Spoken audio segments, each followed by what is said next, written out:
ಭಗವದ್ಗೀತೆ ಒಂದು ದಿವ್ಯ ಕಥೆ. ಆರಂಭ. ಯುದ್ಧದ ಮುನ್ನದ ಮೌನ. ಅದು ಕುರುಕ್ಷೇತ್ರದ ಒಂದು ಪ್ರಭಾತ. ಗಾಳಿ ವಿಚಿತ್ರವಾಗಿ ನಿಶ್ಶಬ್ದವಾಗಿತ್ತು. ಆಕಾಶವು ಕತ್ತಲೆಯಿಂದ ಬೆಳಕಿನ ಕಡೆ ಸಾಗುತ್ತಿತ್ತು. ಸಾವಿರಾರು ಯೋಧರು ತಮ್ಮ ಶಸ್ತ್ರಗಳನ್ನು ಹಿಡಿದು ನಿಂತಿದ್ದರು. ಅಲ್ಲಿ ಒಂದು ಮಹಾರಥದ ಮೇಲೆ ನಿಂತಿದ್ದನು ಅರ್ಜುನ. ಅವನ ಕೈಯಲ್ಲಿ ಗಾಂಡೀವ ಬಿಲ್ಲು. ಆದರೆ ಅವನ ಮನಸ್ಸು ಗೊಂದಲದಿಂದ ತುಂಬಿತ್ತು. ಅವನ ಪಕ್ಕದಲ್ಲಿ ಶಾಂತ ಮುಖದೊಂದಿಗೆ ನಿಂತಿದ್ದನು ಶ್ರೀಕೃಷ್ಣ. ಅರ್ಜುನನ ಮನಸ್ಸಿನ ತುಮುಲ. ಅರ್ಜುನನು ನಿಧಾನವಾಗಿ ಮುಂದೆ ನೋಡಿದನು. ಅಲ್ಲಿ ಯಾರಿದ್ದರು?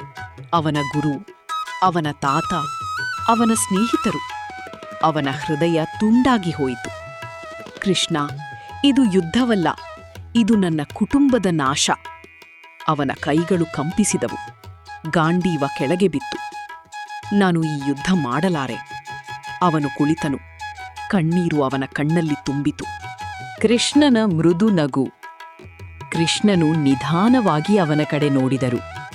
ಅವರ ಮುಖದಲ್ಲಿ ಕೋಪವಿರಲಿಲ್ಲ, ಕೇವಲ ಕರುಣೆ. ಅರ್ಜುನ, ನೀನು ಯೋಧನಾಗಿದ್ದು ಈ ರೀತಿ ದುರ್ಬಲವಾಗಿರುವುದು ಯೋಗ್ಯವೇ?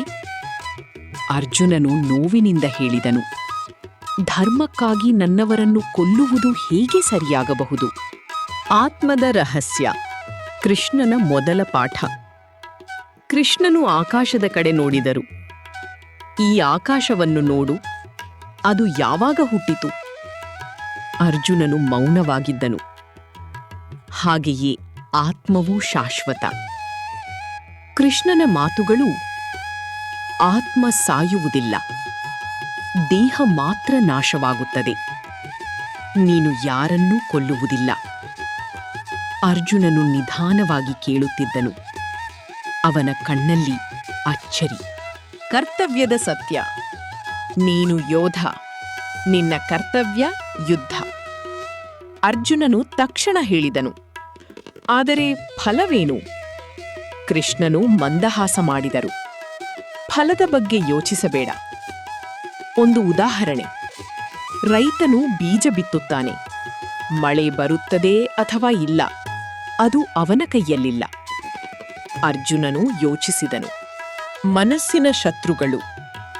ಕೃಷ್ಣನು ಗಂಭೀರವಾಗಿ ಹೇಳಿದರು. ನಿನ್ನ ಶತ್ರು ಹೊರಗಿಲ್ಲ, ಅದು ಒಳಗಿದೆ. ಅವು ಯಾರು? ಕಾಮ, ಕ್ರೋಧ, ಲೋಭ, ಅಹಂಕಾರ. ಇವುಗಳನ್ನು ಜಯಿಸಿದವನೇ ನಿಜವಾದ ವಿಜಯಿ. ಧ್ಯಾನ ಶಾಂತಿಯ ಮಾರ್ಗ. ಅರ್ಜುನನು ಕೇಳಿದನು. ಮನಸ್ಸು ತುಂಬಾ ಚಂಚಲ. ಕೃಷ್ಣನು ನಗುತ್ತಾ ಹೇಳಿದರು. ಅದು ಗಾಳಿಯಂತೆ, ಆದರೆ ಅಭ್ಯಾಸದಿಂದ ನಿಯಂತ್ರಿಸಬಹುದು. ಅವರು ಕಣ್ಣು ಮುಚ್ಚಿದರು. ಧ್ಯಾನ ಮಾಡು, ನಿನ್ನ ಒಳಗಿನ ಶಾಂತಿಯನ್ನು ಕಂಡುಕೊಳ್ಳು. ಅರ್ಜುನನು ಕೂಡ ಕಣ್ಣು ಮುಚ್ಚಿದನು. ಅವನ ಮನಸ್ಸು ನಿಧಾನವಾಗಿ ಶಾಂತವಾಯಿತು. ಭಕ್ತಿಯ ಮಹಿಮೆ. ಕೃಷ್ಣನು ನಿಧಾನವಾಗಿ ಹೇಳಿದರು. ನನ್ನನ್ನು ಪ್ರೀತಿಯಿಂದ ನೆನಸು, ನಾನು ನಿನ್ನೊಂದಿಗೆ ಇರುತ್ತೇನೆ. ಅರ್ಜುನನು ಕೇಳಿದನು. ನಿನ್ನನ್ನು ಎಲ್ಲೆಲ್ಲಿ ಕಾಣಬಹುದು? ಕೃಷ್ಣನು ಉತ್ತರಿಸಿದರು. ಪ್ರತಿ ಹೃದಯದಲ್ಲೂ ನಾನಿದ್ದೇನೆ. ವಿಶ್ವರೂಪ.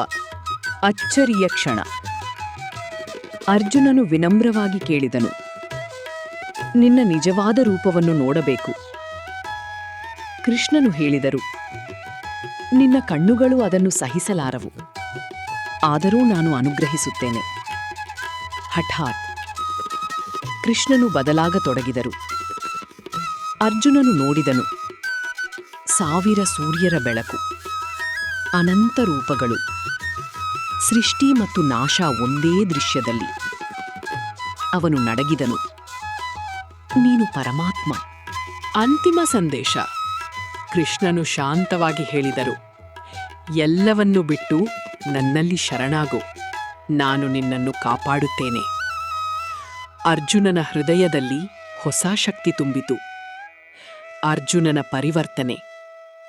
ಅವನು ನಿಧಾನವಾಗಿ ನಿಂತನು.